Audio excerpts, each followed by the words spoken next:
ആ പ്രവാചകന്റെ ജന്മദിനം കടന്നു വന്ന ദിനങ്ങളില് ആ പുണ്യ നബിയോടുള്ള സ്നേഹത്തിന്റെ പേരില് മൗലിദ് പാരായണം ചെയ്ത അവിടുത്തെ സ്വലാത്ത് പറഞ്ഞ എന്റെ പ്രിയപ്പെട്ടവരെ, അതുകൊണ്ടല്ലേ മുൻഗാമികൾ പറഞ്ഞത് നിങ്ങളുടെ വീട്ടിൽ നിങ്ങൾ മൗലിദ് പാരായണം ചെയ്യണ്, മുത്തിനബിയുടെ മദ്ഹ് പാടണ്, മുത്തിനബിയെ വാഴ്ത്തണ്, മുത്തിനബിയെ പുകഴ്ത്തണ്, അല്ലാഹുവിന്റെ റസൂലിന്റെ കാര്യങ്ങൾ നിന്റെ വീടിന്റെ അകത്ത് പറയണ്. എന്റെ പ്രിയമുള്ള സഹോദരങ്ങളെ, അൽഹംദുലില്ലാഹ്, പരിശുദ്ധമായ റബീഉൽ അവ്വൽ മാസം മഹാനായ ആദരവായ പ്രവാചകൻ നബി മുഹമ്മദ് മുസ്തഫ സല്ലല്ലാഹു അലൈഹി വസല്ലമ തങ്ങളുടെ ജന്മദിനം കൊണ്ട് അനുഗ്രഹീതമായ ഈ പരിശുദ്ധമായ റബീഉൽ അവ്വൽ മാസം അൽഹംദുലില്ലാഹ് നാടെങ്ങും ലോകം മുഴുവനും, നമ്മുടെ നാട് മാത്രമല്ല ലോകം മുഴുവനും ആ പ്രവാചകൻ സല്ലല്ലാഹു അലൈഹി വസല്ലമ തങ്ങളോടുള്ള ആ ഒരു പ്രണയം, ആ ഒരു മഹബ്ബത്ത്, ആ ഒരു ഹുബ്ബ്, അവിടുത്തെ സ്നേഹം ലോകം മുഴുവനും പ്രകടിപ്പിച്ചുകൊണ്ടിരിക്കുകയാ പരിശുദ്ധമായ റബീഉൽ അവ്വൽ മാസം കടന്നു വരുമ്പോൾ. അള്ളാഹുവിന്റെ പ്രവാചകൻ സല്ലല്ലാഹു അലൈഹി വസല്ലമ തങ്ങളുടെ റൗളയിലേക്ക് പോകാൻ കഴിയാത്തതിന്റെ പ്രയാസം പലർക്കും. നമുക്കൊന്ന് പോകാൻ, പരിശുദ്ധമായ റബീഉൽ അവ്വലിലൊക്കെ ഒന്ന് മദീനത്ത് പോകാൻ ആഗ്രഹിക്കുന്ന ഒരുപാട് പേരുണ്ട്. അപ്പോൾ അൽഹംദുലില്ലാഹ് എൻ്റെ പ്രിയപ്പെട്ടവരെ, അള്ളാഹുവിൻ്റെ ഭവനങ്ങൾ, പള്ളികൾ, വീടുകൾ, പള്ളികളിലൊക്കെ മഗ്രിബ് നമസ്കാരം കഴിഞ്ഞാൽ മൗലിദ് പാരായണങ്ങൾ, നബി സല്ലല്ലാഹു അലൈഹി വസല്ലമ തങ്ങളുടെ മദ്ഹുകൾ പാരായണം ചെയ്യുന്നു. വീടുകളിൽ, പള്ളികളിൽ, വീടുകളിൽ, മദ്രസകളിൽ, എല്ലാ സ്ഥലങ്ങളിലും അൽഹംദുലില്ലാഹ് മുത്തുനബിയെക്കുറിച്ചുള്ള വാഴ്ത്തലും പുകഴ്ത്തലും നടന്നുകൊണ്ടിരിക്കുന്നു. അൽഹംദുലില്ലാഹ്. അല്ലാഹു സുബ്ഹാനഹു വ തആല ആ പ്രവാചകനോടുള്ള ആ ഒരു സ്നേഹം അല്ലാഹു മരിക്കുവോളം എനിക്കും നിങ്ങൾക്കും അല്ലാഹു നിലനിർത്തി തരുമാറാകട്ടെ.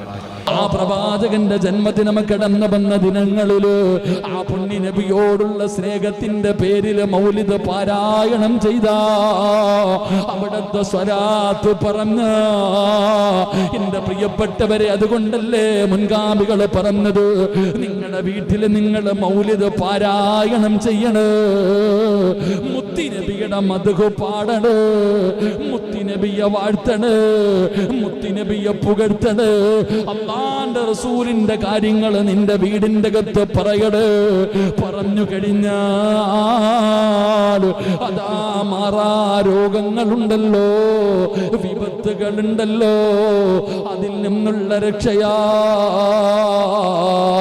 അതുകൊണ്ട് എന്റെ പ്രിയപ്പെട്ടവരോട് പറയുകയാണ്, അല്ലാഹുവിന്റെ റസൂലിന്റെ ജന്മദിനം കൊണ്ട് അനുഗ്രഹീതമായ പരിശുദ്ധമായ റബീഇന്റെ ദിനങ്ങൾ ഇങ്ങനെ വിട പറയുകയാണ്.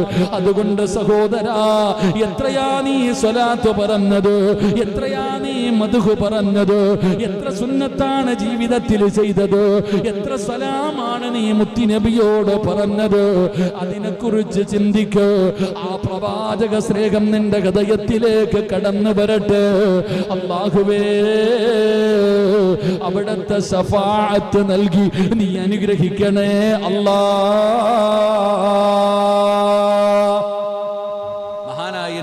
റസൂലുള്ളാഹി സ്വല്ലല്ലാഹു അലൈഹി വസല്ലമ തങ്ങളുടെ ഉമ്മനീര് പോലും അത് ഔഷധമായിരുന്നു.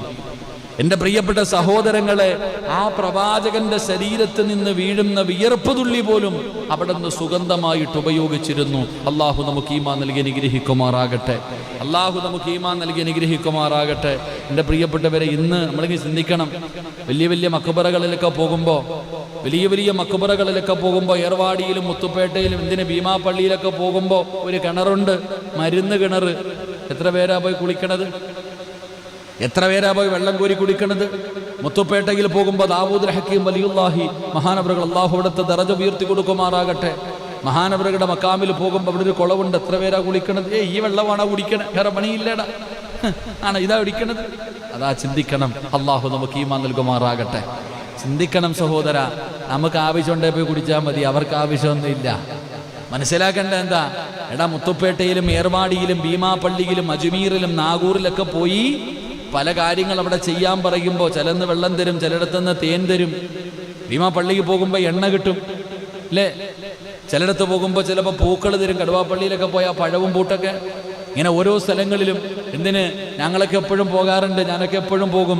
കണ്ണൂർ കണ്ണവം എന്ന് പറയുന്നൊരു സ്ഥലമുണ്ട്, കൂത്തുപറമ്പിനടുത്ത്. കണ്ണവം വെളുമ്പത്തുമക്കാം. അവിടെ ചെല്ലുമ്പോൾ ചുക്ക് കാപ്പിയ. തമാശല്ലുപ്പ. ഏത് രാത്രി പോയാലും എപ്പോൾ പോയാലും അവിടെ നിന്ന് ചുക്ക് കാപ്പി ഒരു പാത്രത്തിൽ ഉണ്ടാക്കി വെച്ചിട്ടുണ്ട്. ഞാനൊക്കെ ഈ തൊണ്ടയൊക്കെ പ്രസംഗിച്ച് തൊണ്ട അടച്ചിരിക്കുന്ന സമയത്ത് ഞാൻ ആ മക്കാമിൽ പോയിട്ട് ചുക്കാപ്പി കുടിക്കും. അത് അവിടുത്തെ ബറക്കത്തതാ.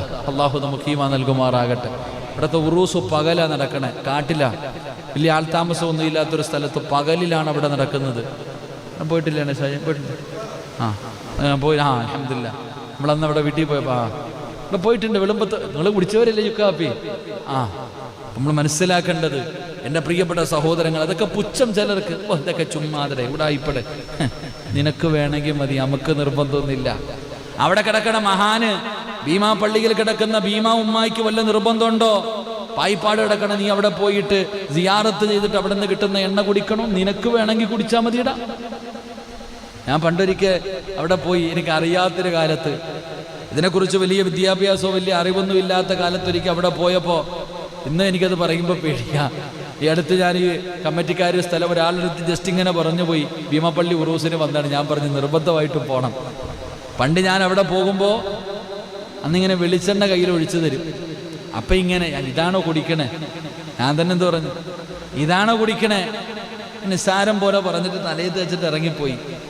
വീട്ടിൽ വന്ന് കിടന്നിട്ട് കിടപ്പ് വരുന്നില്ല, തലവേദന ഇങ്ങോട്ട് തുടങ്ങി. എന്തെല്ലാം കടിച്ചിട്ട് തലവേദന മാറണില്ല, എല്ലാം ബുദ്ധിമുട്ടി ഞാൻ. അപ്പോഴിങ്ങനെ ഓർമ്മ വന്നു, എന്താ പ്രശ്നം ഇങ്ങനെ. അപ്പം ഞാൻ പറഞ്ഞു, ഇതുപോലെ അവിടെ ചെന്നപ്പോൾ ഇങ്ങനെ പറഞ്ഞത്, തിരിച്ച് അവിടെ പോയിട്ട് ആ എണ്ണ കുടിച്ചിട്ട് ആ വേദന മാറിയ. ഇതിപ്പോൾ ലൈവ, വേണമെങ്കിൽ ഇതെടുത്തിട്ട് വേറെ കറാമത്തെന്ന് പറഞ്ഞ് അടിച്ചിടാൻ പറ്റും. ഞാൻ എൻ്റെ ജീവിതത്തിൽ നമ്മൾ നിസ്സാരപ്പെടുത്തരുതൊന്നും, അതെന്താണെങ്കിലും. കാരണം അള്ളാഹുവിൻ്റെ ഔലിയാക്കന്മാർ തന്നെയാണ്. അള്ളാഹു നമുക്ക് അവരുടെ ബറക്കത്ത് കൊണ്ട് രക്ഷ നൽകുമാറാകട്ടെ. നബി സല്ലല്ലാഹു അലൈഹി വസല്ലമ തങ്ങളുടെ ഉമ്മുനീരിന് ഇത് പറയുമ്പോൾ പ്രവാചകൻ എന്താടാ ഒന്ന് ഊതിയപ്പോഴത്തേക്ക് ഏത് സ്റ്റിച്ചായിട്ടെന്ന് പറഞ്ഞാൽ കളിയാക്കാം. അവിടെ നിന്ന് മുറിവ് പറ്റിയ കാലിൽ ഒന്ന് ഊതി 3 പ്രാവശ്യം ഊതിയപ്പോൾ ഇന്ന് ഈ നിമിഷം വരെ എനിക്ക് പിന്നെ ഒരു പ്രയാസം ഉണ്ടായിട്ടില്ല എന്ന് സ്വഹാബി പറയുമ്പോൾ അത് വിശ്വസിക്കണം, നിഷേധിക്കലാവരുത്. ഇതൊക്കെ ചുമ്മാതാണെന്ന് പറയരുത്. അള്ളാഹു നമുക്ക് ഈമാൻ നൽകി അനുഗ്രഹിക്കുമാറാകട്ടെ.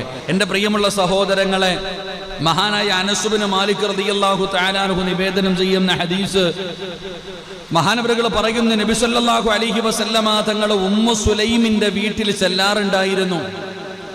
ഉമ്മു സുലൈം റളിയല്ലാഹു തആല അൻഹയുടെ വീട്ടിലേക്ക് അള്ളാഹുവിന്റെ പ്രവാചകൻ സല്ലല്ലാഹു അലൈഹി വസല്ലമ തങ്ങൾ ചെല്ലാറുണ്ടായിരുന്നു. അവർ അവിടെ ഇല്ലാത്ത സന്ദർഭങ്ങളിൽ പ്രവാചകൻ സല്ലല്ലാഹു അലൈഹി വസല്ലമ തങ്ങൾ അവിടെ നിന്ന് കിടന്നുറങ്ങും. ഉമ്മു സുലൈം റളിയല്ലാഹു തആല അൻഹയുടെ വീട്ടിലേക്ക് പ്രവാചകൻ പോകാറുണ്ട്. ഉമ്മു സുലൈം ഇല്ലാത്ത സമയങ്ങളിൽ പ്രവാചകൻ സല്ലല്ലാഹു അലൈഹി വസല്ലമ തങ്ങൾ ആ വീടിനകത്ത് കിടന്നുറങ്ങും. എന്റെ പ്രിയപ്പെട്ടവരെ, ഒരു ദിവസം അവിടെ നിന്ന് വരികയും ഉമ്മു സുലൈമിന്റെ വിരിപ്പിലിങ്ങനെ കിടക്കുകയാണ്. അള്ളാഹുവിന്റെ പ്രവാചകൻ സല്ലല്ലാഹു അലൈഹി വസല്ലമ തങ്ങൾ ആരാണെന്ന് പഠിക്കടാ മക്കളെ. വളർന്നു വരുന്ന യുവതലമുറ, അല്ലാഹുവേ, മുത്തുനബി ആരാണെന്ന് ചോദിച്ചാൽ, അള്ളാന്റെ റസൂൽ ആരെന്ന് ചോദിച്ചാ പറഞ്ഞു കൊടുക്കാർ. എന്റെ ഉപ്പമാരോട്, എന്റെ ഉമ്മമാരോട് കൊച്ചുമക്കളെ മടിയിൽ കിടത്തി ഉറക്കുമ്പോ ഒരു കഥ പറഞ്ഞതാ ഉമ്മ, ഒരു കഥ പറഞ്ഞതാ ബാപ്പാ. കൊച്ചുമക്കളെ ചോദിക്കുമ്പോ അതാ സൂപ്പർമാന്റെ കഥ പറഞ്ഞു കൊടുക്കുന്നവരുണ്ട്, അല്ലെങ്കിൽ വേറെ ഏതെങ്കിലും കള്ളക്കഥകളെ പറഞ്ഞു കൊടുക്കുന്നവരുണ്ട്. എന്റെ പ്രിയപ്പെട്ടവരെ, പല ഉമ്മമാരും പറയും, ഒരു പണ്ടൊരിടത്തൊരു കാക്കയുണ്ടായിരുന്നു, പൂച്ചയുണ്ടായിരുന്നു എന്ന് പറഞ്ഞിട്ട് ആവശ്യമില്ലാത്ത കഥ പറഞ്ഞു കൊടുക്കുന്ന ഉമ്മ. നിനക്ക് പറയാറ് പിഞ്ചുമക്കളുടെ ഹൃദയത്തിലേക്ക് പറഞ്ഞു കൊടുക്കാറുള്ള ഒരു ചരിത്രമാ ഉമ്മു സുലൈം റളിയല്ലാഹു തആല അൻഹയുടെ വീട്ടില് അല്ലാഹുവിന്റെ റസൂൽ കടന്നു ചെന്നു. അവിടെ ഇങ്ങനെ വിരിപ്പിന്റെ അകത്ത് കിടക്കുകയാണ്. റസൂലുള്ളാഹി ഇങ്ങനെ കിടന്നു ഉറങ്ങുകയാണ്. അല്ലാഹുവേ, നബി ഇങ്ങനെ കിടന്നുറങ്ങുന്നത് കണ്ടു. അതാ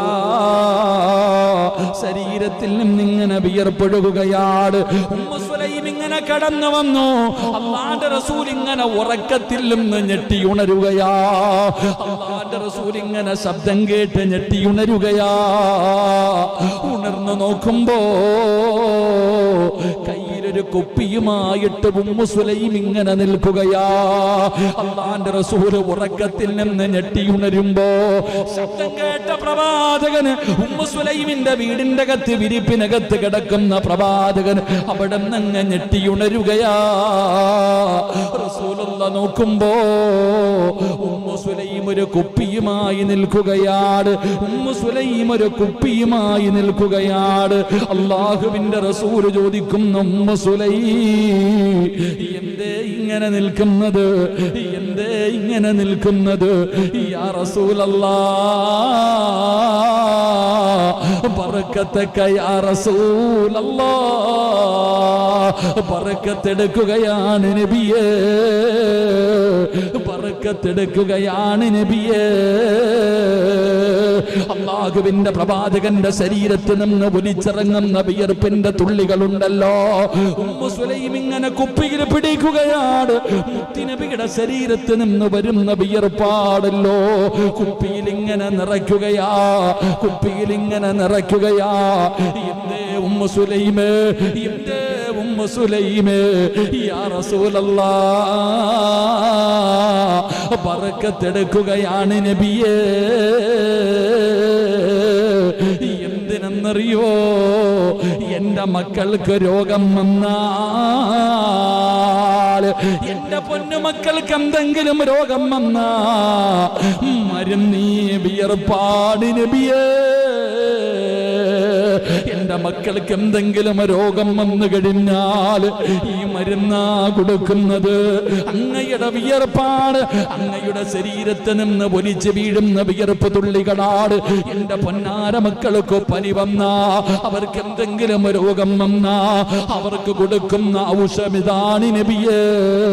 അവർക്ക് കൊടുക്കുന്ന ഔഷധമാണ്, അവർക്ക് കൊടുക്കുന്ന മരുന്നാണ്. അല്ലാഹുവിന്റെ റസൂലിനോട് പറയുകയാ, എന്നിട്ട് പറയുന്ന നബിയേ, ഈ ലോകത്തിലെ ഏറ്റവും വലിയ സുഗന്ധമുള്ളത്, ലോകത്തിലെ ഏറ്റവും വലിയ സുഗന്ധം ഈ വിയർപ്പ് തുള്ളിയാണ് നബിയേ എന്ന് ഉമ്മു സുലൈം റളിയല്ലാഹു തആല പറയുമ്പോ, പഠിക്കു സഹോദരാ, അല്ലാഹുവിന്റെ റസൂലിന്റെ ശരീരത്തിൽ നിന്ന് വിയർപ്പ് തുള്ളികള് അതായിരുന്നു ഉമ്മു സുലൈമിന്റെ മക്കളുടെ മരുന്നുകള്. ഏത് രോഗത്തിനുമുള്ള മരുന്നാ, ഏത് രോഗത്തിനുമുള്ള മരുന്നാ എന്റെ പ്രിയപ്പെട്ടവരെ. അതുകൊണ്ടാണ് പലരും അല്ലാഹുവിന്റെ റസൂലിന്റെ സ്വലാത്ത് പറഞ്ഞ് ചികിത്സിക്കുന്നത്. മുത്തുനബിയുടെ മൗലിദ് ഓതിയിട്ട്, അവിടത്തെ ബുർദ ഓതിയിട്ട്, അവിടേക്ക് സ്വലാത്തുകൾ ഇങ്ങനെ പറഞ്ഞിട്ട് വെള്ളത്തിൽ ഊതി കുടിക്കുന്നതിന്റെ കാരണമറിയോ? അല്ലാഹുവിന്റെ റസൂലിന്റെ ശരീരത്തിൽ നിന്ന് വീണ വിയർപ്പ് തുള്ളി പോലും അവിടുന്ന് മരുന്നായി ഉപയോഗിച്ചെങ്കിൽ ആ പ്രവാചകന്റെ പേരിൽ സ്വലാത്തുകൾ പറഞ്ഞ് വെള്ളത്തിലൂതിയിട്ട് കുടിക്കുന്നവരുണ്ടല്ലോ. അല്ലാഹുവേ, പഠിക്കണം സഹോദരാ, പഠിക്കണം സഹോദരാ. ഉമ്മു സുലൈം റളിയല്ലാഹു തആല പറയുകയാ, ഞങ്ങളുടെ വീട്ടിലെ സുഗന്ധമിതാണ് നബിയേ. അങ്ങയുടെ വിയർപ്പിനേക്കാൾ സുഗന്ധം മറ്റേതിനാവുള്ളത്? അങ്ങയുടെ വിയർപ്പിനേക്കാൾ സുഗന്ധമുള്ള എന്താണ് ഈ ദുനിയാവിലുള്ളത്? യാ റസൂലല്ലാഹ്, ഇതെന്റെ വീടിന്റെ ബറക്കത്താ,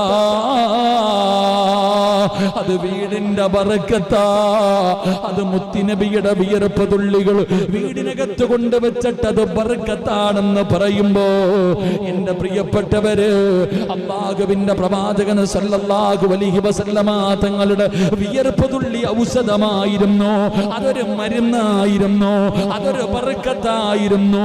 പ്രവാചകനെന്ന് ഊതിയപ്പെടാട് മുറിഞ്ഞുപോയ കാല് രണ്ടും നേരെയായത്.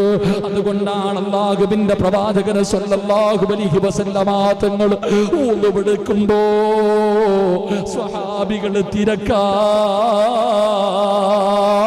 മുത്തുനബി ഉളവെടുക്കാനിരിക്കുമ്പോൾ സ്വഹാബികളുടെ തിരക്കാട്. എന്തിനെന്നറിയോ? അല്ലാഹുവിന്റെ റസൂലിന്റെ കൈ കഴുകുമ്പോ ആ കയ്യിൽ നിന്ന് നിന്ന് വീഴുന്ന വെള്ളത്തുള്ളികളൊന്ന് കോരിയെടുക്കാൻ, പ്രവാചകന്റെ ശരീരത്തിൽ നിന്ന് വീഴുന്ന വെള്ളത്തുള്ളികൾ എടുക്കാ, സ്വഹാബികളുടെ തിരക്കാ. എന്തിനെന്നറിയുവോ? കുടിക്കാനാ. എന്തിനെന്നറിയുവോ?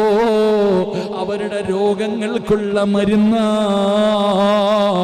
ഒതുപെടുത്ത് കഴിഞ്ഞാൽ ബാക്കി വരുന്ന വെള്ളത്തിന് വേണ്ടി സ്വഹാബത്ത് വല്ലാത്ത തിരക്കാ. എത്രയോ ചരിത്രമറിയാ. സ്വഹാബികൾ ചോദിക്കുമായിരുന്നു, നബിയേ, ഒരു തുള്ളി അങ്ങയുടെ ശരീരത്ത് നീര് വീഴുന്ന വിയർപ്പ് തുള്ളി തരുവോ നബിയേ? എന്റെ പ്രിയപ്പെട്ടവര്, അല്ലാഹുവിന്റെ റസൂലാരാ? മുത്തുനബിയുടെ മുഅ്ജിസത്താ. മുത്തുനബി സാധാരണ ഒരു നബിയല്ല. ആ മുത്തുനബിയോടുള്ള സ്നേഹം ഞങ്ങളുടെ ഹൃദയത്തിൽ നിറച്ച് തരണേ അല്ലാ. അതുകൊണ്ട് പരിശുദ്ധമായ റബീഉൽ അവ്വലിന്റെ ദിനങ്ങൾ കിടക്കുകയാ. വേണ്ടവരോദട്ടെ, പറയേണ്ടവർ പറയട്ടെ. പക്ഷേ അല്ലാഹുവിന്റെ റസൂലിന്റെ ശരീരത്തിൽ നിന്ന് വീഴുന്ന വിയർപ്പ് തുള്ളിക്ക് പോലും പ്രവാചകൻ പടന്ന് പുതുപെടുത്തിട്ട് തന്റെ ശരീരത്ത് താഴേക്ക് വീഴുന്ന വെള്ളത്തുള്ളിക്ക് പോലും അല്ലാഹുവിന്റെ റസൂലിന്റെ സ്വഹാബത്ത് തിരക്ക് കൂട്ടിയിട്ടുണ്ടെങ്കിൽ, അബൂബക്കർ തങ്ങൾ മുതൽ തുടങ്ങുന്ന സ്വഹാബികൾ അതിനു വേണ്ടി മത്സരിച്ചിട്ടുണ്ടെങ്കിൽ, ആ പ്രവാചകന്റെ ജന്മദിനം കടന്നു വന്ന ദിനങ്ങളില് ആ പുണ്യ നബിയോടുള്ള സ്നേഹത്തിന്റെ പേരിൽ മൗലിദ് പാരായണം ചെയ്ത, അവിടുത്തെ സ്വലാത്ത് പറഞ്ഞ എന്റെ പ്രിയപ്പെട്ടവരെ, അതുകൊണ്ടല്ലേ മുൻഗാമികൾ പറഞ്ഞത്, നിങ്ങളുടെ വീട്ടിൽ നിങ്ങൾ മൗലിദ് പാരായണം ചെയ്യണ്, മുത്തുനബിയുടെ മദ്ഹ് പാടണ്, മുത്തുനബിയെ വാഴ്ത്തണ്, മുത്തുനബിയെ പുകഴ്ത്തണ്. അല്ലാഹുവിന്റെ റസൂലിന്റെ കാര്യങ്ങൾ നിന്റെ വീടിന്റെ അകത്ത് പറയട്. പറഞ്ഞു കഴിഞ്ഞാൽ അതാ മാറാ രോഗങ്ങളുണ്ടല്ലോ, വിപത്തുകളുണ്ടല്ലോ, അതിൽ നിന്നുള്ള രക്ഷയാ. അതുകൊണ്ട് എന്റെ പ്രിയപ്പെട്ടവരോട് പറയുകയാണ്, അല്ലാഹുവിന്റെ റസൂലിന്റെ ജന്മദിനം കൊണ്ട് അനുഗ്രഹീതമായ പരിശുദ്ധമായ റബീഇന്റെ ദിനങ്ങൾ ഇങ്ങനെ വിട പറയുകയാണ്. അതുകൊണ്ട് സഹോദരാ, എത്രയാ നീ സ്വലാത്ത് പറഞ്ഞത്, എത്രയാ നീ മദ്ഹ് പറഞ്ഞത്, എത്ര സുന്നത്താണ് ജീവിതത്തിൽ ചെയ്തത്, എത്ര സലാമാണ് നീ മുത്തുനബിയോട് പറഞ്ഞത്, അതിനെക്കുറിച്ച് ചിന്തിക്ക്. ആ പ്രവാചക സ്നേഹം നിന്റെ ഹൃദയത്തിലേക്ക് കടന്നു വരട്ടെ. അല്ലാഹുവേ, അവിടുത്തെ ശഫാഅത്ത് നൽകി നീ അനുഗ്രഹിക്കണേ അല്ലാ. മഹാനായ നബിയുന റസൂലുള്ളാഹി സ്വല്ലല്ലാഹു അലൈഹി വസല്ലമ തങ്ങളുടെ ഉമ്മനീര് പോലും അത് ഔഷധമായിരുന്നു.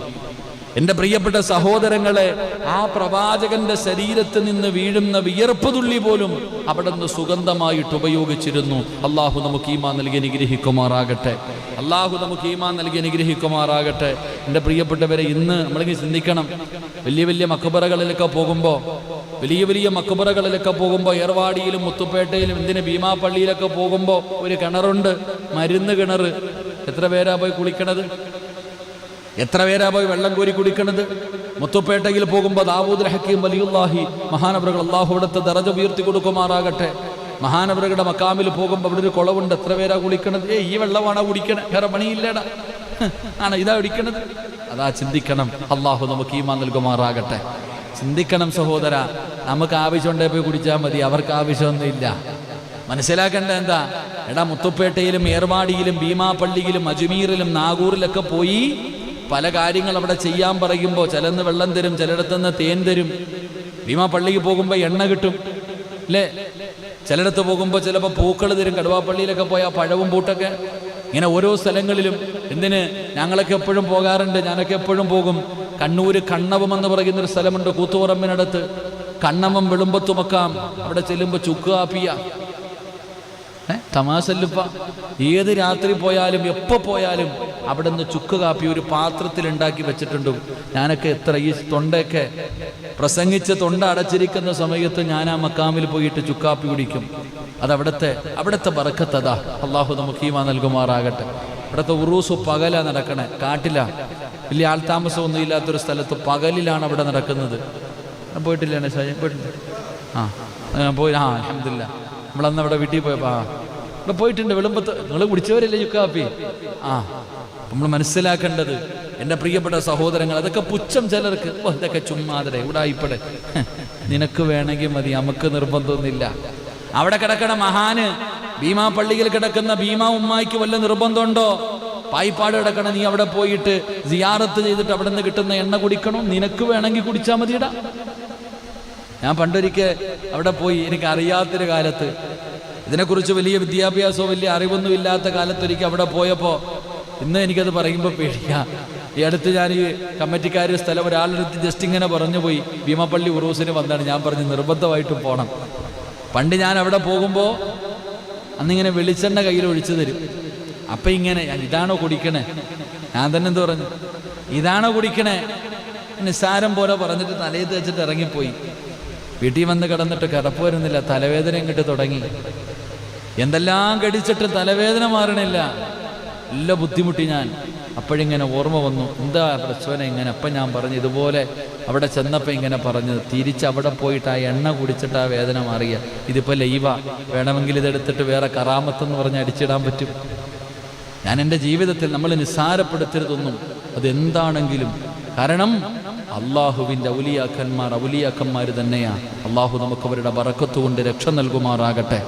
നബി സല്ലല്ലാഹു അലൈഹി വസല്ലമ തങ്ങളുടെ ഉമ്മുനീരിന് ഇത് പറയുമ്പോൾ പ്രവാചകൻ എന്താടാ ഒന്ന് ഊതിയപ്പോഴത്തേക്ക് ഏത് സ്റ്റിച്ചായിട്ടെന്ന് പറഞ്ഞാൽ കളിയാക്കാം. അവിടെ നിന്ന് മുറിവ് പറ്റിയ കാലിൽ ഒന്ന് ഊതി 3 പ്രാവശ്യം ഊതിയപ്പോൾ ഇന്ന് ഈ നിമിഷം വരെ എനിക്ക് പിന്നെ ഒരു പ്രയാസം ഉണ്ടായിട്ടില്ല എന്ന് സ്വഹാബി പറയുമ്പോൾ അത് വിശ്വസിക്കണം, നിഷേധിക്കലാവരുത്. ഇതൊക്കെ ചുമ്മാതാണെന്ന് പറയരുത്. അള്ളാഹു നമുക്ക് ഈമാൻ നൽകി അനുഗ്രഹിക്കുമാറാകട്ടെ. എന്റെ പ്രിയപ്പെട്ടവരോട് പറയുകയാണ്, എന്റെ പ്രിയപ്പെട്ട സഹോദരാ, ജീവിതത്തിൽ ചെയ്തു പോയ പാപങ്ങൾ മുഴുവനും പടച്ച റബ്ബിന്റെ മുന്നിൽ ഏറ്റു പറയൂ. ഉസ്താദേ, എന്റെ ദുആ അല്ലാഹു സ്വീകരിക്കുന്നില്ല. സ്വീകരിക്കാതിരിക്കാനുള്ള കാരണം എന്തെന്നറിയോ? ചോദിക്കേണ്ടതുപോലെ നീ ചോദിക്കാത്തത് കൊണ്ടാ. അല്ലാഹുവിനോട് ചോദിക്കേണ്ടതുപോലെ ചോദിക്കാത്തത് കൊണ്ടാ. എങ്ങനെയാണ് ചോദിക്കേണ്ടതെന്നറിയോ? പാപങ്ങളോരോ ഉസ്താദ് പറഞ്ഞു തരികയാ. എങ്ങനെയാണ് പടച്ച റബ്ബിനോട് തൗബ ചെയ്യേണ്ടതെന്നറിയോ? എങ്ങനെയാണ് ദുആ ചെയ്യേണ്ടതെന്നറിയോ? പൊറുക്കന്റെ പാപമാ സയ്യിദി വെറുക്കാതെ പൊറുക്കുന്നവനാരുണ്ട് നീയല്ലാതെ. ഇഹലോകാർഭാടങ്ങളെന്നെ വലച്ചതാ, നഫ്സന്ന ഉന്തി തള്ളിവിട്ടു ചതിച്ചതാ. അല്ലാതെ ധിക്കരിച്ചല്ല റബ്ബേ നിന്നെ, അതുകൊണ്ട് ആട്ടരുതിലാഹേ എന്നെ. അല്ലാഹുവിനോട് പറയണം, പടച്ചവനെ നിന്നെക്കാളും പൊറുക്കുന്ന ഒരാളും ഈ ലോകത്തില്ല, നിന്നെപ്പോലെ പൊറുക്കുന്ന ഒരാളും ഈ പ്രപഞ്ചത്തിലില്ല.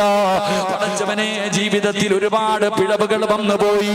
ഇതൊക്കെ പടച്ചവനെ ഇബ്ലീസ് ചതിച്ചതാണല്ലോ, പെട്ടുപോയതാണല്ലോ, സാഹചര്യത്തിന്റെ സമ്മർദ്ദത്തിൽ ചെയ്തു പോയതാ അല്ലാ. അല്ലാഹുവേ, അഹങ്കാരത്തോടെ ചെയ്തതല്ല. എന്ത് ചെയ്താലും നീ കാണുമെന്ന് എനിക്കറിയാ. എന്നിട്ടും ചെയ്തത് അഹങ്കാരമല്ല അല്ലാ, പറ്റിപ്പോയതാണ് റബ്ബേ. എനിക്ക് പുറത്തു തരണേ അല്ലാ. അല്ലാഹുവിനോട് ദുആ ചെയ്യണം ചെറുപ്പക്കാരാ. അതുകൊണ്ട് എന്റെ പ്രിയപ്പെട്ടവരോട് പറയുകയാണ്, നീ ചെയ്തു പോയ ഒരു തെറ്റിന്റെ പേരിൽ പടച്ച റബ്ബിനോട് പശ്ചാത്തപിച്ച് മടങ്ങിയ നീയും നിന്റെ ഭാര്യയും നിന്റെ മാതാപിതാക്കളും നിന്റെ മക്കളും സ്വർഗത്തിലോ. അതുകൊണ്ട് എന്തുകൊണ്ടാണ് തൗബ ചെയ്യാൻ പറയുന്നത്? നിങ്ങളെ തൗബയെ പിന്തിപ്പിക്കല്ലോ, നിങ്ങളെ തൗബയെ പിന്തിപ്പിക്കല്ലോ. കാരണമെന്നറിയോ? തൗബ ചെയ്താ കിട്ടുന്ന പ്രതിഫലമെന്തെന്നറിയോ? മഹാനായ നബി മുഹമ്മദ് മുസ്തഫ സല്ലല്ലാഹു അലൈഹി വസല്ലമ തങ്ങള് അവിടുന്ന് സ്വഹാബത്തിനോട് പറഞ്ഞു കൊടുക്കുകയാണ് തൗബയെ കുറിച്ച്. പ്രവാചകൻ അവിടുന്ന് തൗബയെ കുറിച്ച് പറഞ്ഞു കൊടുക്കുമ്പോ ജീവിതത്തിൽ ചെയ്തു പോയ പാപം പടച്ചറപ്പിന്റെ മുന്നിൽ ഏറ്റുപറയുന്നവർക്ക് പടച്ചറപ്പ് കൊടുക്കുന്ന പ്രതിഫലത്തെ കുറിച്ച് അല്ലാഹുവിന്റെ റസൂൽ അവിടുന്ന് പറഞ്ഞു കൊടുക്കുമ്പോ പ്രവാചകന്റെ മുന്നിലേക്ക് ഒരു ചെറുപ്പക്കാരെ കടന്നു വരികയോ. മഹാനായ മായിസ് റളിയല്ലാഹു തആല അൻഹു യുവത്വത്തിന്റെ നടുവിലൂടെ നടന്നു പോകുന്ന മായിസ് എന്ന് പറയുന്ന ചെറുപ്പക്കാരനുണ്ടല്ലോ, അല്ലാഹുവിന്റെ പ്രവാചകന്റെ മുന്നിലേക്ക് കടന്നു വരികയോ. യാ റസൂലല്ലാഹ്, അല്ലാഹുവിന്റെ നബിയേ, എന്നെ ശുദ്ധീകരിക്കണം നബിയേ. അല്ലാഹുവിന്റെ പ്രവാചകന്റെ മുന്നിൽ മായിസ് വന്നിട്ട് പറയുകയാ. എന്താണ് പറയുന്നതെന്നറിയോ? അല്ലാഹുവിന്റെ നബിയേ, ഞാൻ വ്യഭിചരിച്ചു നബിയേ, ഞാൻ വ്യഭിചരിച്ചു നബിയേ പോലെ പറയുന്നു പോമായിസ്. അല്ലാഹുവിന്റെ റസൂൽ അവിടുന്ന് പറയുകയാ പോമായിസ് എന്ന് പറഞ്ഞു പ്രവാചകൻ അവിടുന്ന് പറഞ്ഞു വിടുകയാ. കാരണം എന്തെന്നറിയോ? വ്യഭിചരിച്ചവനെ എറിഞ്ഞു കൊല്ലണമെന്നാണ് ഇസ്ലാമിന്റെ വിധി. അതുകൊണ്ട് പ്രവാചകൻ അവിടുന്ന് കേൾക്കാത്തത് പോലെ പറഞ്ഞു വിടുകയാ. പോയി തൗബ ചെയ്യട്ടെ, പോയി തൗബ ചെയ്യട്ടെ. അല്ലാഹുവിന്റെ പ്രവാചകൻ അവിടെ നാട്ടിവിടുകയാണ്. പക്ഷേ മായിസിന് സമാധാനമില്ല. രണ്ടാമതും അല്ലാഹുവിന്റെ പ്രവാചകന്റെ മുന്നിലേക്ക് കടന്നു വരികയാ. യാ റസൂലല്ലാഹ്, അല്ലാഹുവിന്റെ നബിയേ, എന്നെ ശുദ്ധീകരിക്കണം നബിയേ. പ്രവാചകൻ അവിടെ നിന്ന് പറഞ്ഞു സ്വഹാബാ, മായിസ് കള്ളു കുടിച്ചിട്ടുണ്ടോ എന്ന് നോക്കൂ സഹാബാ, കള്ളു കുടിച്ചിട്ടുണ്ടോ എന്ന് നോക്കൂ സഹാബ. സ്വഹാബികൾ പറഞ്ഞു നബിയേ, മായിസ് റളിയല്ലാഹു തആല അൻഹു കള്ളു കുടിക്കുന്ന സ്വഹാബിയല്ല. പടച്ചവനെ, മായിസ് റളിയല്ലാഹു തആല അൻഹു മൂന്നാമതും അല്ലാഹുവിന്റെ പ്രവാചകന്റെ മുന്നിലേക്ക് കടന്നു വന്നിട്ട് അവിടുന്ന് പറഞ്ഞു യാ റസൂലല്ലാഹ്, എനിക്കറിയാ എന്നെ എറിഞ്ഞു കൊല്ലണമെന്നാണ് ഇസ്ലാമിന്റെ വിധി, എന്നെ എറിഞ്ഞു കൊല്ലണമെന്നാണ് ഇസ്ലാമിന്റെ വിധി. എനിക്കറിയാ നബിയേ, എനിക്കറിയാ നബിയേ. എന്നിട്ടും ഞാൻ ഈ ശിക്ഷ ഏറ്റുവാങ്ങാറുള്ള കാരണം എന്തെന്നറിയോ? അല്ലാഹു നീതിമാനാ, അല്ലാഹു നീതിമാനാ. ഒരു തെറ്റിന്റെ പേരില് അല്ലാഹു 2 പ്രാവശ്യം ഒരു മനുഷ്യനെ ശിക്ഷിക്കില്ല എന്ന് ആദരവായ പ്രവാചകൻ നബി മുഹമ്മദ് മുസ്തഫ സല്ലല്ലാഹു അലൈഹി വസല്ലമ തങ്ങൾ പറയുകയാ, ഒരു തെറ്റിന്റെ പേരിൽ 2 പ്രാവശ്യം അല്ലാഹു ശിക്ഷിക്കൂല. അതുകൊണ്ട് യാ റസൂലല്ലാഹ്, ഇവിടത്തെ ശിക്ഷ സഹിക്കാൻ കഴിയുമല്ലോ? മരണത്തോടുകൂടി ഒരവസാനമുണ്ടല്ലോ. പക്ഷേ പരലോകത്ത് ചെല്ലുമ്പോ എനിക്ക് കഴിയില്ല നബിയേ. ഒരു വ്യഭിചാരിയെ പോലെ, ഒരു പാപിയെ പോലെ അല്ലാഹുവിന്റെ മുന്നിലേക്ക് കടന്നു ചെല്ലാൻ എനിക്ക് പേടിയാ നബിയേ. നരകത്തിന്റെ തീ എനിക്ക് പേടിയാ നബിയേ. എന്റെ പ്രിയപ്പെട്ടവരെ, പ്രവാചകൻ സ്വല്ലല്ലാഹു അലൈഹി വസല്ലം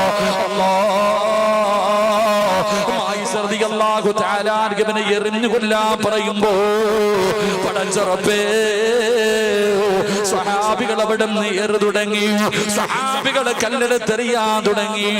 മായിസ് റളിയല്ലാഹു തആല വേദന സഹിക്കാൻ കഴിയാതെ ഓടുകയാ. മായിസുതങ്ങള് വേദന സഹിക്കാൻ കഴിയാതെ ഓടി രക്ഷപ്പെടുകയാണ്. പടച്ചവരെ, സ്വഹാബികൾ വന്ന് പറഞ്ഞു യാ റസൂലല്ലാഹ്, മായിസ് ഓടി രക്ഷപ്പെട്ടു നബിയേ.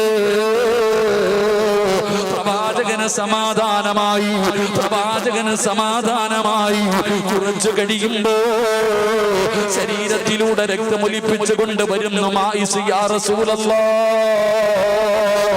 അറിയാതെ ഓടിപ്പോയതാ നബിയേ. ശരീരം വേദനിച്ചപ്പോ ഓടിയതാണ് നബിയേ. ഒരു കുഴി കുത്തിയിട്ട് ആ കുഴിക്കകത്തി എന്നെ ഇറക്കി നിർത്തിയിട്ട് എറിയാ പറ നബിയേ. ഓടണമെന്ന് വിചാരിച്ചാൽ എന്നെ കൊണ്ട് കഴിയില്ലല്ലോ. ചെറുപ്പക്കാരാ, എന്തുകൊണ്ടാണ് ഈ ശിക്ഷ ഏറ്റുവാങ്ങാനുള്ള കാരണം എന്തെന്നറിയോ?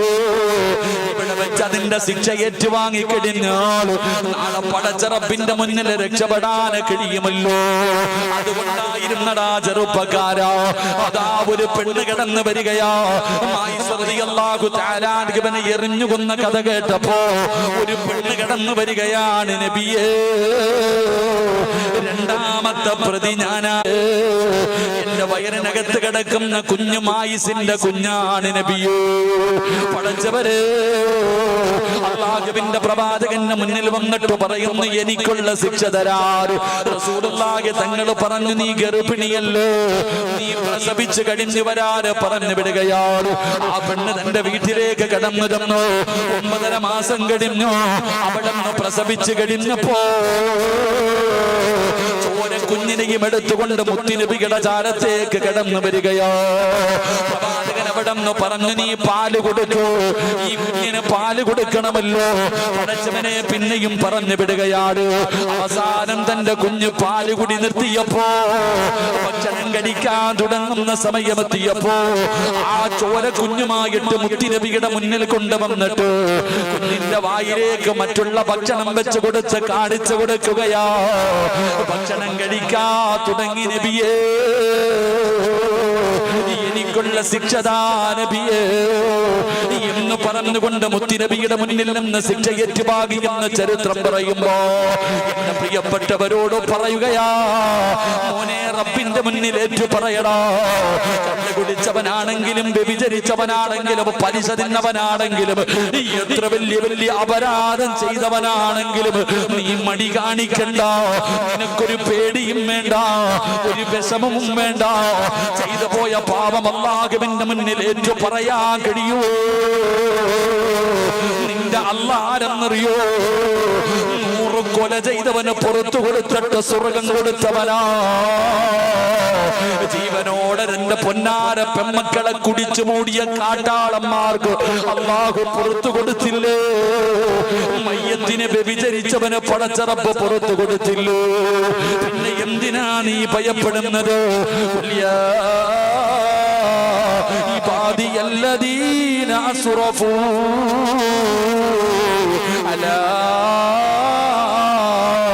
അൻഫുസിഹിം ലാ തഖ്നതൂ മിർ റഹ്മത്തില്ലാഹ്. അല്ലാഹു പറയുന്നു, നബിയേ, എന്റെ അടിമകളോട് പറഞ്ഞു കൊടുക്ക് നബിയേ, അവരെത്ര വലിയ പാപം ചെയ്തവരാണെങ്കിലും എത്ര വലിയ ദ്രോഹം ചെയ്തവരാണെങ്കിലും എന്നോടൊന്ന് പറയാറ്, എന്നോടൊന്ന് ഏറ്റു പറയാറ്. ചെയ്തു പോയത് മുഴുവനും എന്റെ മുന്നിലൊന്ന് ഏറ്റു പറഞ്ഞ് തൗബ ചെയ്യാറ്. അവരോട് പറ നബിയേ, ഞാൻ ഗഫൂറാണ് നബിയേ, ഞാൻ പുറത്തു കൊടുക്കുന്നവനാണ് നബിയേ.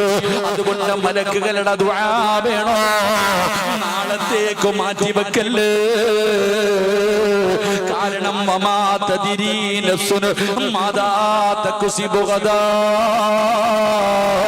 നാളെ നീ ഉണ്ടാകുമെന്ന് നിനക്കറിയില്ലല്ലോ. അതുകൊണ്ട് നാളത്തേക്ക് മാറ്റിവെക്കാതെ ഇവിടെ നിന്ന് പിരിയുന്നതിന് മുമ്പ് ഈ മക്കാമിന്റെ മുന്നിൽ ഇരുന്നിട്ട് ജീവിതത്തിൽ ഈ നിമിഷം വരെ ചെയ്തത് മുഴുവനും പടച്ച റബ്ബിന്റെ മുന്നിൽ ഏറ്റു പറഞ്ഞിട്ട് ഇവിടെ നിന്ന് എഴുന്നേറ്റ് പോകുമ്പോ മലക്കുകൾ നിനക്ക് വേണ്ടി ദുആ ചെയ്യുകയാ.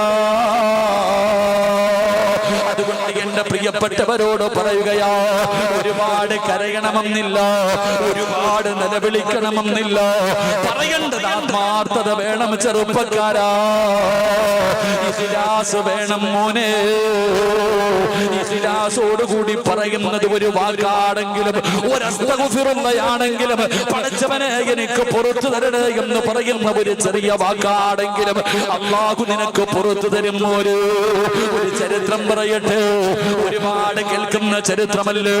എങ്കിലും ചെറുപ്പക്കാരോ ആകാൻ വേണ്ടി ഒരു ചരിത്രം പറയാ. മഹാനായ കലീമുല്ലാഹി മൂസാ നബി അലൈഹിസ്സലാം മൂസാ നബിയുടെ മുന്നിലേക്ക് തന്റെ ജനതകൾ കടന്നു വരികയാണ്. ജനങ്ങളെ കടന്നു വന്നിട്ട് പറയുന്നു, നബിയേ, വെള്ളത്തിന്റെ ക്ഷാമമാണ് നബിയേ, കുടിക്കാ വെള്ളമില്ല നബിയേ, മൃഗങ്ങൾ പോലും വലിയ പ്രയാസത്തിലാണ് നബിയേ, അതുകൊണ്ടൊരു പരിഹാരം കാണണം നബിയേ. മൂസാ നബി അലൈഹിസ്സലാം അവിടെ നിന്ന് പറയുകയാണ്, ജനങ്ങളോട് പറഞ്ഞു ഒരു ദിവസം ഒരുമിച്ച് കൂടാറ്, എല്ലാവരും ഒരു ഗ്രൗണ്ടിൽ ഒരുമിച്ച് കൂടാറ്. പഠിച്ചവനെ അങ്ങനെ ജനങ്ങളുടെ മുഴുവനും ഒരുമിച്ച് കൂടുകയാണ്. മഹാനായ മൂസാ നബി അലൈഹിസ്സലാം ജനങ്ങളുടെ മുന്നിലേക്ക് പോയിരുന്നു. ചരിത്രം പറയുകയാണ് 70,000-ൽ പരം വരുന്ന ജനങ്ങളുണ്ടായിരുന്നു. മൂസാ നബി അലൈഹിസ്സലാം പ്രപഞ്ചത്തിന്റെ അധിപനായ പടച്ചറപ്പിന്റെ ദർബാറിലേക്ക് തന്റെ ഇരുകരങ്ങൾ ഉയർത്തിയിട്ട് മൂസാ നബി ദുആ ചെയ്യുകയാ, അല്ലാഹുവേ മഴ തരണേ അല്ലാ, വല്ലാത്ത പ്രയാസമാ അല്ലാ. മഴ കിട്ടുന്നതിന് വേണ്ടി ദുആ ചെയ്യുകയാ. പടച്ചവനെ മഴ വരുന്നില്ല, അടയാളം കാണുന്നില്ല. മൂസാ നബി പിന്നെയും ദുആ ചെയ്യുകയാ. അപ്പോഴാണ് വിളിച്ചു പറയുന്നു, മൂസാ ദുആ സ്വീകരിക്കില്ല മൂസാ, മഴ പെയ്യില്ല മൂസാ. കാരണമെന്തെന്നറിയോ? അങ്ങയുടെ മുന്നിലിരിക്കുന്ന ജനങ്ങളുടെ നടുവിലോ 40 കൊല്ലമായിട്ട് പടച്ചറപ്പിനെ മറന്നു നടക്കുന്ന ഒരു ധിക്കാരിയുണ്ട്. അല്ലാഹു ചെയ്തു കൊടുക്കുന്ന അനുഗ്രഹങ്ങളുടെ മുഴുവനും 2 കൈയും നീട്ടി സ്വീകരിച്ചിട്ട് അല്ലാഹനെ മറന്നുകൊണ്ട് നടക്കുന്ന ഒരുത്തനും 40 വർഷമായിട്ട് മറന്നു നടക്കുന്നവനോ അവനീ സദസ്സിരിപ്പുണ്ട്. അവൻ എഴുന്നേറ്റ് പോകാൻ പറ, അവൻ എഴുന്നേറ്റ് പോകാൻ പറ. അല്ലാഹുവേ മൂസാ നബി വിളിച്ചു പറയുകയാ, ആരാ? അല്ലാഹുവിനെ 40 കൊല്ലമായി മറന്നു നടക്കുന്ന ഒരു വൃത്തികെട്ടവൻ ഈ സദസ്സിലുണ്ട്. ഒരു ഭാവിയായ മനുഷ്യൻ ഇവിടെ ഇരിപ്പുണ്ട്. അവൻ എഴുന്നേറ്റ് പോകണേ, അവൻ എഴുന്നേറ്റ് പോകണേ. മൂസാ നബി ഇവിടെ നിന്ന് പറന്നു കഴിയുമ്പോ ജനങ്ങൾ പരസ്പരം നോക്കുന്നു, ആരാ? ഈ വൃത്തികെട്ടവനാരാ? ഇത്രയും വലിയ പാവി ആരാ? ജനങ്ങൾ മുഴുവനും പരസ്പരം നോക്കുകയാണ്.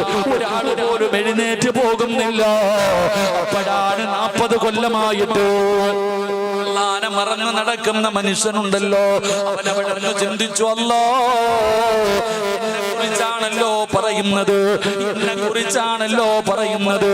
ഞാനിവിടെ നിന്ന് എഴുന്നേറ്റ് പോയാ ജനങ്ങൾ അറിയുമല്ലോ, നാണം കെടുമല്ലോ. എഴുന്നേറ്റ് പോകാതെ ഇരുന്നാൽ മഴ പെയ്യില്ലല്ലോ. ആ മനുഷ്യനവിടുന്ന് തന്റെ കുറ്റബോധം വരികയാണ്. ചെയ്തു പോയ പാപങ്ങളെ കുറിച്ചുള്ള ഓർമ്മകളെന്ന് വരികയാണ്. ആ മനുഷ്യൻ ചെയ്തത് എന്തെന്നറിയോ? അല്ലാഹുവേ തന്റെ മുട്ടിലേക്ക് തന്റെ തലയങ്ങ് താഴ്ത്തി വെക്കുകയാ. അവിടുന്ന് തലയങ്ങ് താഴ്ത്തി വെച്ചിട്ട് ആ മനുഷ്യൻ അല്ലാഹുവോട് പറയുകയാ, അല്ലാഹുവേ ഇന്നുവരെ ചെയ്തത് പാപമാ അല്ലാ, സമ്മതിക്കുന്നു അല്ലാ, കുറ്റബോധമുണ്ട് റബ്ബേ. എങ്ങനെയാണ് തൗബ ചെയ്യേണ്ടതെന്ന് പോലും എനിക്കറിയില്ല അല്ലാ.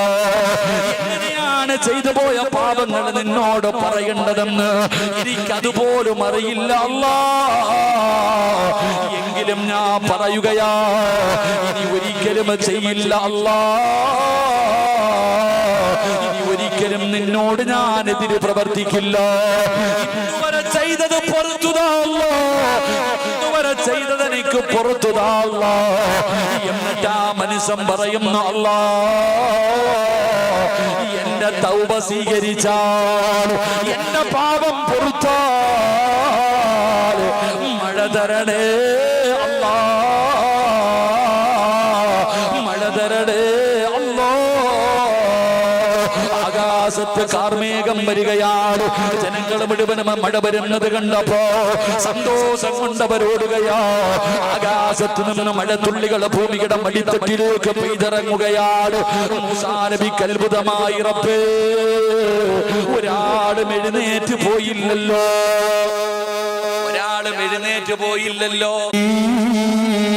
അലൈഹിസ്സലാം കടന്നു വന്നിട്ട് പറഞ്ഞു കൊടുക്കുകയാ, മൂസ നബിയേ ആ മനുഷ്യൻ സ്വഹാബികൾ അല്ലാഹുവിനോട് തൗബ ചെയ്തു. അള്ളാഹുവിന് വല്ലാത്ത ഇഷ്ടമാണ്.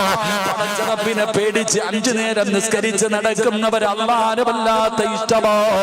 ഇതുപോലെ ജീവിതത്തിൽ ചെയ്തു പോയ തെറ്റുണ്ടല്ലോ, ആരെങ്കിലും അള്ളാഹുവിനോട് ഏറ്റു പറഞ്ഞാൽ അവന് അള്ളാഹുവിന് വല്ലാത്ത ഇഷ്ടമാണെന്ന് ആദരവായ പ്രവാചകൻ നബി മുഹമ്മദ് മുസ്തഫ സല്ലല്ലാഹു അലൈഹി വസല്ലമ തങ്ങൾ പറയുമ്പോൾ അള്ളാഹുവിന്റെ മലക്കുകളുടെ ദുആ കിട്ടുന്ന ഒന്നാമത്തെ വിഭാഗം ആരെന്നറിയോ? ജീവിതത്തിൽ ചെയ്തു പോയ പാപങ്ങൾ അള്ളാഹുവിന്റെ മലക്കുകൾ ദുആ ചെയ്യുമെന്ന് അള്ളാഹുവിന്റെ വിശുദ്ധ ഖുർആൻ. രണ്ടാമത്തെ വിഭാഗം ആരാ? അള്ളാഹുവിന്റെ പ്രവാചകൻ അവിടുന്ന് പറഞ്ഞു തരികയാ. അള്ളാഹുവിന്റെ ഖുർആൻ അവിടുന്ന് പറയുകയാണ്, എന്റെ പ്രിയപ്പെട്ട സഹോദരങ്ങള്, നമ്മളൊക്കെ നമസ്കരിക്കുന്നവരാണല്ലോ, പള്ളിയിലെ ഖതീബിന്റെ പുറകിൽ നിന്ന് നിസ്കരിക്കുന്നവരാണല്ലോ. ഉസ്താദ് അവിടുന്ന് ഫാത്തിഹ ഓതുമല്ലോ. മലക്കുകളുടെ ദുആ കിട്ടുന്ന രണ്ടാമത്തെ വിഭാഗം അള്ളാഹുവിന്റെ പള്ളിയിൽ നമ്മൾ നമസ്കരിക്കാൻ പോകും. പള്ളിയിലെ ഖതീബ് ഉസ്താദ് ഫാത്തിഹ ഓതും, പള്ളിയിലെ ഇമാമ് ഫാത്തിഹ ഓതും. ആ ഫാത്തിഹ ഓതി തീർന്നതിന് ശേഷം ഉസ്താദ് പറയും ആമീൻ വലല്ലാലീൻ ആമീൻ. ആ ആമീൻ എന്ന് പറയുന്ന സമയം ആരാണോ എന്റെ പ്രിയപ്പെട്ട സഹോദരങ്ങളെ ആ സമയത്ത് ആമീൻ പറയുന്നത്, അവൻ അള്ളാഹുവിന്റെ മലക്കുകളുടെ ദുആ കിട്ടുമെന്ന് നബി മുഹമ്മദ് മുസ്തഫ സല്ലല്ലാഹു അലൈഹി വസല്ലമ തങ്ങൾ പറയുന്നു, ഉസ്താദ് വലല്ലാലീൻ ആമീൻ എന്ന് ഉസ്താദ് പറയുന്നതിന് മുമ്പേ നമ്മൾ ആമീൻ പറയും, ഇല്ലേ? ഉസ്താദ് ആമീൻ പറയുന്നതിന് മുമ്പേ നമ്മൾ പറഞ്ഞിട്ടുണ്ടാവും. അങ്ങനെ ചില ബിരുദന്മാരുണ്ട്, ഖതീബ് സുജൂദിൽ എത്തുന്നതിന് മുമ്പേ സുജൂദിൽ പോയിട്ട് നോക്കിയിരിക്കുന്ന ആൾക്കാരില്ലേ? അള്ളാഹു കാക്കുമാറാകട്ടെ, അള്ളാഹു കാക്കുമാറാകട്ടെ. ഇല്ലേ? ഉസ്താദ് സുജൂദിൽ എത്തിയിട്ടില്ല, അതിനു മുമ്പേ സുജൂദിൽ പോയി കിടക്കുന്ന ആൾക്കാരില്ലേ? നാളെ പന്നിയുടെ കോലത്തിൽ എഴുന്നേറ്റ് വരും. അള്ളാഹു കാക്കുമാറാകട്ടെ. ഏത് കോലത്തിൽ? പന്നിയുടെ കോലത്തിലാണ് നാളെ പരലോകത്ത് അവർ കടന്നു വരുന്നത്. അള്ളാഹു കാത്തിരക്ഷിക്കുമാറാകട്ടെ. എന്റെ പ്രിയപ്പെട്ട സഹോദരങ്ങളെ, ഇഹ്ദിന സിറാത്തൽ മുസ്തഖീം സിറാത്തുൽ ലദീന അൻഅംത അലൈഹിം ഗൈറിൽ മഗ്ദൂബി അലൈഹിം വലല്ലാലീൻ. എന്റെ പ്രിയപ്പെട്ടവരെ, ഇമാം ഓതുമ്പോൾ എന്ത് പറയണം? ആമീൻ എന്ന്. ഹുറൈറ റളിയല്ലാഹു തആല അൻഹു അന്ന നബി സല്ലല്ലാഹു അലൈഹി വസല്ലം ഖാൽ ഇദാ അമ്മനൽ ഇമാമ ഫഅമ്മിനു ഫഇന്നഹു മൻ വാഫഖ. റസൂലുള്ളാഹി സ്വല്ലല്ലാഹു അലൈഹി വസല്ലം തങ്ങൾ പറയുന്നു, ഇമാം ആമീൻ ചൊല്ലിയാൽ നിങ്ങളും ആമീൻ ചൊല്ലുക, നിങ്ങളും ആമീൻ ചൊല്ലുക. ഒരാളുടെ ആമീൻ ചൊല്ലൽ മലക്കുകളുടെ ആമീനുമായി, ആ രണ്ടുമായി ഒരുമിച്ചാണ് ചെയ്യുന്നതെങ്കിൽ അവൻ ചെയ്തു പോയ പാപങ്ങൾ അല്ലാഹു പുറത്തു കൊടുക്കുമെന്ന് മഹാനായ നബി മുഹമ്മദ് മുസ്തഫ. നമ്മൾ ആമീൻ ഇമാമു വലല്ലാലീൻ എന്ന് പറഞ്ഞു, ആമീൻ. ആ സമയത്ത് നമ്മൾ ആമീൻ പറയുമ്പോൾ നമ്മളുടെ ആമീനും മലക്കുകളുടെ ആമീനും തമ്മിൽ യോജിച്ചു കഴിഞ്ഞാൽ നീ രക്ഷപ്പെട്ടു. നിന്റെ പാപങ്ങൾ മുഴുവനും അള്ളാഹു പുറത്തു തരും. സഹീഹുൽ ബുഖാരിയിലുള്ള ഹദീസ. അള്ളാഹു നമുക്ക് ഈമാൻ നൽകുമാറാകട്ടെ, അള്ളാഹു നമുക്ക് ഈമാൻ നൽകുമാറാകട്ടെ. എന്റെ പ്രിയപ്പെട്ടവരെ, നമ്മുടെ പാപങ്ങൾ പൊറുക്കാൻ അതൊരു കാരണമാണ്. നമ്മുടെ പാപങ്ങൾ പൊറുക്കുവാൻ എന്റെ പ്രിയപ്പെട്ട സഹോദരങ്ങളെ, പള്ളിയിൽ പോയി നിസ്കരിക്കുമ്പോൾ ഇമാമിന്റെ കൂടെ, അതെങ്ങനെ? ഉസ്താദ് വലിയ സൂറത്താണ് ഓതുന്നതെങ്കിൽ തീരാറാകുമ്പോഴേ നമ്മൾ കയറത്തുള്ളൂ. ഉസ്താദ് വലിയ സൂറത്താണ് ഓതുന്നതെങ്കിൽ തീരാറാകുമ്പോഴേ കയറത്തുള്ളൂ. ഉസ്താദ് എങ്ങാനും വലിയ സൂറത്ത് ഓതി ആലോചിച്ച് വയ്ക്ക്, പിന്നെ പരാതിയ കമ്മിറ്റി ഓഫീസിൽ പരാതിയ, ഉസ്താദ് ഇങ്ങനെ വലിയ സൂറത്ത് ഓതിയ. എന്റെ പ്രിയപ്പെട്ട സഹോദരങ്ങളെ, നിസ്കാരത്തിന്റെ ഓത്ത് ദീർഘിപ്പിക്കണമെന്നാണ്. ഒറ്റയ്ക്ക് നിസ്കരിക്കുന്ന സമയത്തൊക്കെ നമ്മൾ എന്ത് ചെയ്യണം? നിസ്കാരം ദീർഘിപ്പിക്കണം, ഖുർആൻ പാരായണം ദീർഘിപ്പിക്കണം. നിസ്കാരം ദീർഘിപ്പിച്ചു കഴിഞ്ഞാൽ അവന്റെ മരണവേദന അള്ളാഹു എളുപ്പമാക്കി കൊടുക്കും, അവന്റെ മരണം അള്ളാഹു എളുപ്പമാക്കി